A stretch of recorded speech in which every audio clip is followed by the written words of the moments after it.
ಮಾನ್ಯ ಬಂಧುಗಳೇ, ಹಾಸನ ಜಿಲ್ಲೆಯಲ್ಲಿ ಗಣೇಶೋತ್ಸವದ ಸಂದರ್ಭದಲ್ಲಿ ಟ್ರಕ್ ಹರಿದು 8 ರಿಂದ 9 ಜನರು ಸಾವಿಗೀಡಾಗಿರ್ತಕ್ಕಂಥದ್ದು, ಸುಮಾರು ಜನರಿಗೆ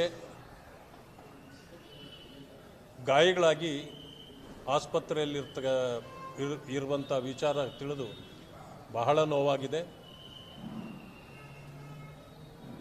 ಈಗಾಗಲೇ ನಮ್ಮ ಪಕ್ಷದ ಮುಖಂಡರಾಗಿರ್ತಕ್ಕಂಥ ಅಶೋಕ್ ಅವರು, ಸಿ.ಟಿ. ರವಿ ಅವರು, ಇನ್ನೂ ಮುಂತಾದ ನಾಯಕರು ಈಗಾಗಲೇ ಸ್ಥಳಕ್ಕೆ ಭೇಟಿ ನೀಡಿದ್ದಾರೆ. ಕಾರಣಾಂತರದಿಂದ ನಾನು ಹೋಗಲಿಕ್ಕಾಗಲಿಲ್ಲ. ಆದರೆ ದೇಶದ ಪ್ರಧಾನಮಂತ್ರಿಗಳು ಕೂಡ ಸಂತಾಪವನ್ನು ಸೂಚಿಸಿದ್ದಾರೆ ಮತ್ತು ಅವರ ನಿಧಿಯಿಂದ ಹಣವನ್ನು ಘೋಷಣೆ ಮಾಡಿದ್ದಾರೆ. ಇಂತಹ ಅಚಾತುರ್ಯ ನಡೆಯಬಾರದಾಗಿತ್ತು. ರಾಜ್ಯ ಸರ್ಕಾರ ಮೃತರ ಕುಟುಂಬಗಳಿಗೆ 50 ಲಕ್ಷ ರೂಪಾಯಿಗಳ ಪರಿಹಾರವನ್ನು ಘೋಷಣೆ ಮಾಡಬೇಕು ಅಂತೇಳಿ ತಮ್ಮ ಮೂಲಕ ನಾನು ಸರ್ಕಾರಕ್ಕೆ ಒತ್ತಾಯ ಮಾಡ್ತೇನೆ. ಮತ್ತು ಆ ಅಗಲಿದ ಜೀವಗಳಿಗೆ ಶಾಂತಿ ಸಿಗಲಿ, ಆ ದುಃಖವನ್ನು ಭರಿಸ್ತಕ್ಕಂಥ ಶಕ್ತಿ ಭಗವಂತ ಅವರ ಕುಟುಂಬಗಳಿಗೆ ನೀಡಲಿ ಅಂತಕ್ಕಂಥ ಮಾತನ್ನು ನಾನು ತಮ್ಮ ಮೂಲಕ ಹೇಳಲಿಕ್ಕೆ ಬಯಸ್ತೇನೆ. ಆದರೆ ಈ ಸರ್ಕಾರ ಗಣೇಶೋತ್ಸವಗಳನ್ನು ಮಾಡಲಿಕ್ಕೆ ಅವಕಾಶಗಳನ್ನು ಕೊಡದೆ ದೊಡ್ಡ ದೊಡ್ಡ ರಾದ್ಧಾಂತಗಳನ್ನು ಸೃಷ್ಟಿ ಮಾಡ್ತಾ ಇದೆ. ಅಲ್ಪಸಂಖ್ಯಾತರ ಓಲೈಕೆಯಲ್ಲಿ ನನಗೆ ಅನಿಸ್ತದೆ, ಒಂದು ಕಡೆ ಓಲೈಕೆ, ಮತ್ತೊಂದು ಕಡೆ ಈ ಅಲ್ಪಸಂಖ್ಯಾತರನ್ನು ಕಂಡ್ರೆ ಭಯ ಹೆಚ್ಚಾಗಿದೆ ಈ ಸರ್ಕಾರಕ್ಕೆ. ಅದಕ್ಕಾಗಿ ರಣಹೇಡಿತನವನ್ನು ಈ ಸರ್ಕಾರ ಪ್ರದರ್ಶನ ಮಾಡ್ತಾ ಇದೆ. ಓಲೈಕೆಗಿಂತ ಹೆಚ್ಚು ಭಯ ಪ್ರಾರಂಭ ಆಗಿದೆ ಇವರಿಗೆ. ಯಾಕೆ ಅಂತಂದರೆ ಬಹುಶಃ ಅವರನ್ನು ಕಂಟ್ರೋಲ್ ಮಾಡ್ತಕ್ಕಂಥ ಶಕ್ತಿ ಈ ಸರ್ಕಾರಕ್ಕೆ ಇಲ್ಲ ಅಂತಕ್ಕಂಥದ್ದು ನನ್ನ ಅಭಿಪ್ರಾಯ. ಯಾಕೆ ಅಂತಂದರೆ ಪದ್ಧತಿಗಳಂತೆ ಗಣೇಶೋತ್ಸವಗಳು ಯಾವಾಗಲೂ ಕೂಡ ನಡ್ಕೊಂಡು ಬರ್ತಾ ಇವೆ. ಎಂದೂ ಗಲಾಟೆಗಳಿಲ್ಲ. ಯಾವ ಕಾರಣಕ್ಕೆ ಈ ಸರ್ಕಾರ ಮತ ಬ್ಯಾಂಕ್ನ ಕಾರಣಕ್ಕೆ ಇವತ್ತು ಅವರನ್ನು ಓಲೈಕೆ ಮಾಡುವ ಕಾರಣದಿಂದ ಮತ್ತು ಯಾರು ಈ ಕ್ರಿಮಿನಲ್ ಆಕ್ಟ್ಗಳಲ್ಲಿ ಸಿಕ್ಕಿಕೊಂಡಿರ್ತಾರೋ ಅಲ್ಪಸಂಖ್ಯಾತರು, ಅಂಥವರ ಕೇಸ್ಗಳನ್ನು ವಾಪಸ್ ಪಡೆದು ಅವರಿಗೆ ಶಾಂತಿ ದೂತರ ಪಟ್ಟ ಕೊಡ್ತಕ್ಕಂಥ ಕೆಲಸವನ್ನು ಮಾನ್ಯ ಮುಖ್ಯಮಂತ್ರಿಗಳು ಮಾಡಿದ ತಕ್ಷಣ ಇಡೀ ರಾಜ್ಯದಲ್ಲಿ ನೆಮ್ಮದಿ ಕೆಡಿಸ್ತಕ್ಕಂಥ ಕೆಲಸವನ್ನು ಆ ಜನರು ಮಾಡ್ತಾ ಇದ್ದಾರೆ. ಇದು ನನ್ನ ನೇರ ಆರೋಪ ಮಾನ್ಯ ಮುಖ್ಯಮಂತ್ರಿಗಳ ಮೇಲೆ. ಇಂಥವುಗಳನ್ನು ಅವರು ತಕ್ಷಣ ನಿಲ್ಲಿಸಬೇಕು. ಸಂವಿಧಾನ ಇರತಕ್ಕಂಥದ್ದು ಯಾರನ್ನೋ ಓಲೈಕೆ ಮಾಡಲಿಕ್ಕೆ ಮತ್ತು ಯಾರನ್ನೋ ತುಳಿಲಿಕ್ಕಲ್ಲ, ಸರ್ವರನ್ನೂ ಒಳ್ಳೆಯ ರೀತಿಯಲ್ಲಿ ತೆಗೆದುಕೊಂಡು ಹೋಗ್ತಕ್ಕಂಥ ಕೆಲಸವನ್ನು ಯಾವುದೇ ಸರ್ಕಾರ ಮಾಡಬೇಕು. ಆದರೆ ಈ ಸರ್ಕಾರ ಹಿಂದುತ್ವ ವಿರೋಧಿ ಸರ್ಕಾರ ಆಗಿದೆ, ಅಲ್ಪಸಂಖ್ಯಾತರ ಪರವಾಗಿ ನಿಲ್ಲುತ್ತಾ ಇದೆ. ಆದ್ದರಿಂದ ದ್ವಂದ್ವಗಳು ಪ್ರಾರಂಭ ಆಗಿದೆ, ರಾಜ್ಯದಲ್ಲಿ ನೆಮ್ಮದಿ ಹಾಳಾಗಿದೆ. ಇದು ಆಗಬಾರ್ದಾಗಿತ್ತು. ಒಂದು ಸರ್ಕಾರ ಪ್ರಜಾಪ್ರಭುತ್ವ ವ್ಯವಸ್ಥೆಯಲ್ಲಿ ಸಂವಿಧಾನದಡಿಯಲ್ಲಿ ಕೆಲಸ ಮಾಡ್ತಕ್ಕಂಥ ಯಾವುದೇ ಸರ್ಕಾರಗಳು ಕೂಡ ಇಂಥ ಕೆಟ್ಟ ನಡೆಯನ್ನು ಮಾಡಲಿಕ್ಕೆ ಸಾಧ್ಯವೇ ಇಲ್ಲ. ಇದು ಒಂದು ರೀತಿಯಲ್ಲಾದರೆ ಒಂದು ಅಲಿಖಿತವಾದ ಒಂದು ಕಾನೂನು ಮಾಡಿದ್ದಾರೆ.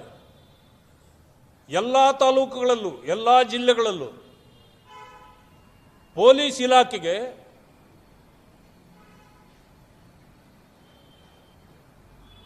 ಸುತ್ತೋಲೆ ಹೊರಡಿಸಿಲ್ಲ ಅಷ್ಟೇ, ಮಾತಿನಲ್ಲಿ ಮುಗುಮ್ಮಾಗಿ ಹೇಳಿದ್ದಾರೆ, ಗಣೇಶೋತ್ಸವಕ್ಕೆ ಎಲ್ಲೂ ಅವಕಾಶ ಕೊಡಬೇಡಿ ಅಂತ. ಅದನ್ನು ಇರಲಿಕ್ಕೆ ನೀವ್ಯಾರು? ನಿಮಗೇನು ಅಧಿಕಾರ ಇದೆ? ಹತ್ತಿಕ್ಕುವ ಕೆಲಸವನ್ನು ಈ ರೀತಿ ಮಾಡ್ತಕ್ಕಂಥದ್ದು ಸರಿ ಇದೆಯಾ? ಇವೆಲ್ಲವನ್ನು ನೀವು ನೋಡಿ. ಇವತ್ತು ಓಲೈಕೆ ಯಾವ ಮಟ್ಟಕ್ಕೆ ಹೋಗಿದೆ ಅಂತಂದರೆ, ಶಿವಾಜಿನಗರ ಎಷ್ಟು ಹಳೆಯ ಹೆಸರು. ಶಿವಾಜಿನಗರ ಅಂದರೆ ಇಡೀ ದೇಶಕ್ಕೆ ಗೊತ್ತಿರತಕ್ಕಂಥ ಹೆಸರು. ಈಗ ಯಾರೋ ಸೆಂಟ್ ಮೇರಿ ಅನ್ನೋರ ಹೆಸರನ್ನ ಇಡ್ತಾರೆ ಅಂತ ಅರ್ಥ ಮಾಡ್ಕೊಳ್ಳಿ. ಸರ್ಕಾರ ಒಂದು ಹೇಳಿಕೆ ಕೊಟ್ಟಿರೋದನ್ನು ನಿನ್ನೆ ನೋಡಿದ್ದೇವೆ. ಶಿವಾಜಿ ಅಂತಕ್ಕಂಥವರು ಕರ್ನಾಟಕದವರು ಅಲ್ಲವಂತೆ. ಸೆಂಟ್ ಮೇರಿ ಯಾವ ದೇಶದವರು? ಅವರು ಶಿವಾಜಿನಗರದವರ, ಕರ್ನಾಟಕದವರ? ಏನಾದರೂ ಈ ರೀತಿ ನೆಪ ಹೇಳಿ, ಈ ರೀತಿ ಕೆಟ್ಟ ಪದ್ಧತಿಗಳಿಗೆ ಅವಕಾಶಗಳನ್ನು ಕೊಡ್ತಕ್ಕಂಥದ್ದು ಸರಿಯಲ್ಲ. ಜನ ಮೆಚ್ಚುವ ಕೆಲಸ ಮಾಡಬೇಕೇ ಹೊರತು ಜನರನ್ನ ದಾರಿ ತಪ್ಪಿಸ್ತಕ್ಕಂಥ ಕೆಲಸ ಮಾಡಿದರೆ ಸರ್ಕಾರಗಳು ಕೂಡ ಮುಂದೆ ಕೆಲಸ ಮಾಡ್ತಕ್ಕಂಥದ್ದು ಕಷ್ಟ ಆಗತ್ತೆ. ಆ ಕಾರಣದಿಂದ ಈ ಸರ್ಕಾರ ಇವತ್ತೇನು ಕೆಟ್ಟ ದಾರಿ ತುಳಿತಾ ಇದೆ, ಅದರಿಂದ ಹೊರಬಂದು ಸಂವಿಧಾನದ ದಾರಿಯಲ್ಲಿ ನಡೆಯಬೇಕು.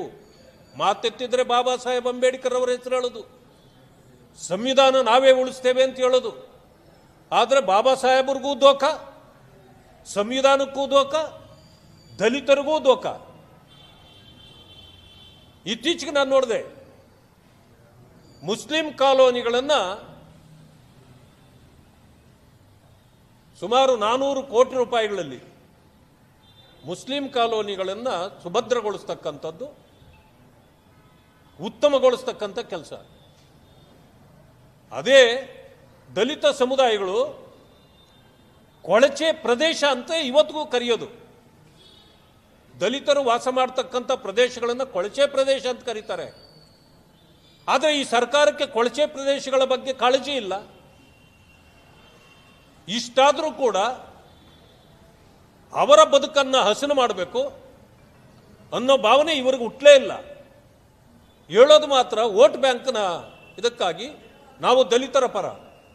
ಆದರೆ ಈಗ ನೋಡಿದರೆ ಅಲ್ಪಸಂಖ್ಯಾತರಿಗೆ ಬಹುಮಾನ, ದಲಿತರಿಗೆ ಅವಮಾನ. ಇದು ಕಾಂಗ್ರೆಸ್ನ ನೀತಿಯಾಗಿದೆ. ಇದರ ವಿರುದ್ಧವಾಗಿ ದಲಿತರು ಸೆಟೆದು ನಿಲ್ಲಬೇಕು, ಹೋರಾಟವನ್ನು ಕೂಡ ಮಾಡಬೇಕಾಗತ್ತೆ.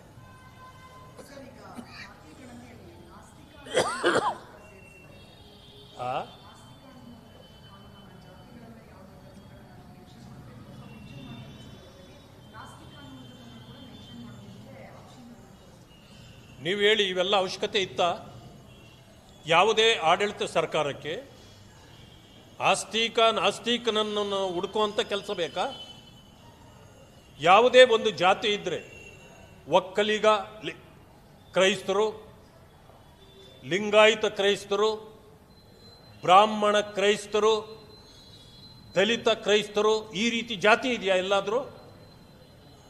ಆದರೆ ಇದರ ಅರ್ಥ ಏನು? ಈ ಕಾಂಗ್ರೆಸ್ ಪಕ್ಷ ಸೋನಿಯಾ ಗಾಂಧಿಯವರನ್ನು ಓಲೈಕೆ ಮಾಡಲಿಕ್ಕಾಗಿ ಜಾತಿ ಜಾತಿಗೂ ಕ್ರೈಸ್ತರನ್ನ ಜೋಡಿಸ್ತಾ ಇದೆ. ಯಾರಾದರೂ ಯಾವುದೇ ಜಾತಿಯವರಾಗಿರಲಿ, ಕ್ರೈಸ್ತರಾಗಿ ಅವರೇನಾದರೂ ಕನ್ವರ್ಷನ್ ಆಗಿದ್ದರೆ ಅವರನ್ನು ಬಿಟ್ಟುಬಿಡಿ, ಅವರು ಕ್ರೈಸ್ತರೇ. ಆದರೆ ಯಾವ ಜಾತಿಯಿಂದ ಸೇರಿದ್ರು ಯಾಕೆ, ನಿಮಗೇನು ಬೇಕಾಗಿದೆ ಅದು? ಅಂದರೆ ಈ ಒಂದು ಕನ್ವರ್ಷನ್ ಕೂಡ ಉತ್ತೇಜಿಸ್ತಕ್ಕಂಥ ಕೆಲಸವನ್ನು ಈ ಸರ್ಕಾರ ಮಾಡ್ತಾ ಇದೆ. ನಾಸ್ತಿಕ ಆಸ್ತಿಕ ಜನಗಣತಿಯಲ್ಲಿ ಬರಬೇಕಾಗಿಲ್ಲ. ಅದು ವ್ಯಕ್ತಿಗಳ ಮಧ್ಯದಲ್ಲಿ ಇರತಕ್ಕಂಥ ನಡವಳಿಕೆ. ಅದು ಎಷ್ಟೋ ಜನ ನಾಸ್ತಿಕರು ಆಸ್ತಿಕರಾಗಿದ್ದಾರೆ, ಆಸ್ತಿಕರು ನಾಸ್ತಿಕರು ಆಗಿದ್ದಾರೆ.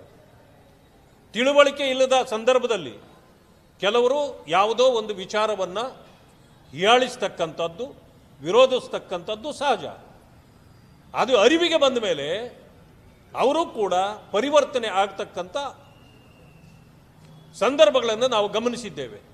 ಆದ್ದರಿಂದ ಈ ಸರ್ಕಾರ ಜನರಲ್ಲಿ ವಿಷ ಬಿಚ್ಚತಕ್ಕಂಥ ಕೆಲಸವನ್ನು ಮಾಡ್ತಿದೆ ಹೊರತು ಉತ್ತಮ ಸಮಾಜವನ್ನು ಉತ್ತಮಗೊಳಿಸಬೇಕು, ಒಳ್ಳೆ ರೀತಿಯಲ್ಲಿ ನಡೆಸಬೇಕು ಅನ್ನೋ ಭಾವನೆ ಈ ಸರ್ಕಾರಕ್ಕಿಲ್ಲ. ಆದ್ದರಿಂದಲೇ ಇವತ್ತು ಇಡೀ ರಾಷ್ಟ್ರದಲ್ಲಿ ಕಾಂಗ್ರೆಸ್ಸನ್ನು ಜನ ತಿರಸ್ಕಾರ ಮಾಡ್ತಿದ್ದಾರೆ. ಕಾಂಗ್ರೆಸ್ ಬಹುಶಃ ಮುಂದೆ ಬರ್ತಕ್ಕಂಥ ಚುನಾವಣೆ ಹೊತ್ತಿಗೆ ಈ ಕಾಂಗ್ರೆಸ್ಸನ್ನೇ ಅಳಿಸಿ ಹಾಕಬೇಕು ಅನ್ನೋ ಭಾವನೆಯಲ್ಲಿ ಇವತ್ತು ಜನ ಇದ್ದಾರೆ ದೇಶದಲ್ಲಿ.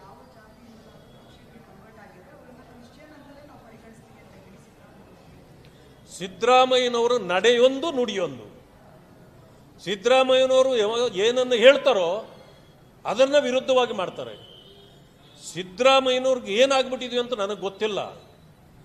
ಅವರ ವಯಸ್ಸಿನ ಕಾರಣವೋ ಅಥವಾ ನಡೆಯಲ್ಲಿ ಅವರು ಬದಲಾವಣೆ ಮಾಡಿಕೊಂಡ್ರೋ ಗೊತ್ತಿಲ್ಲ.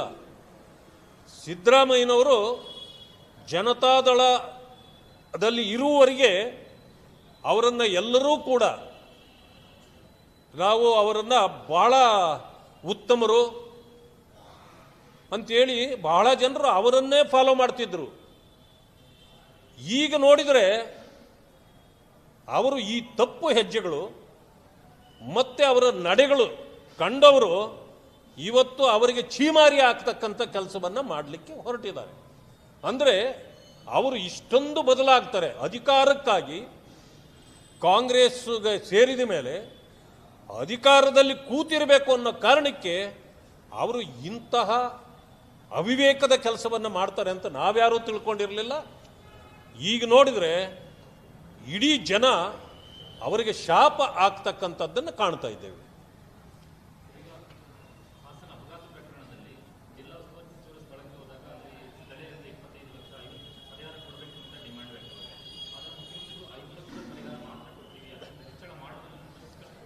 ನೋಡಿ, ಮುಖ್ಯಮಂತ್ರಿಗಳ ಹತ್ರ ದುಡ್ಡಿಲ್ಲ ಅಂತಾಯ್ತು, ಎಲ್ಲಕ್ಕೂ ಮಿಗಿಲಾಗಿ ಜೀವಗಳಿಗೆ ಬೆಲೆ ಇಲ್ಲ ಅಂತಾಯ್ತು.